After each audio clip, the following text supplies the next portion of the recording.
Dari Kota Tua kita ke Kota Ambon. Tribuners, stok ikan melimpah di Pasar Merdeka Ambon, ikan momar dan komo dijual Rp10.000. Pasokan ikan mulai melimpah di Kota Ambon Senin 24 Juni 2024. Alhasil harga ikan yang semula di angka Rp20.000 per tumpuk kini dijual Rp10.000 saja.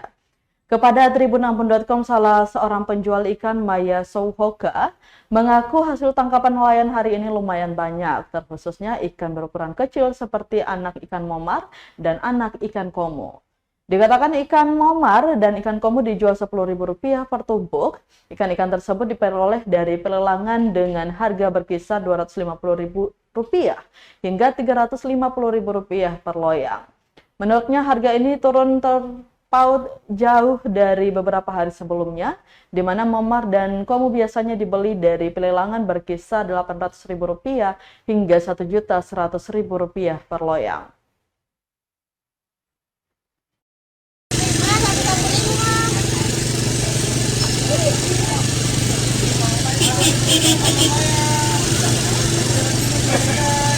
Download Tribun X sekarang, menghadirkan lokal menjadi Indonesia.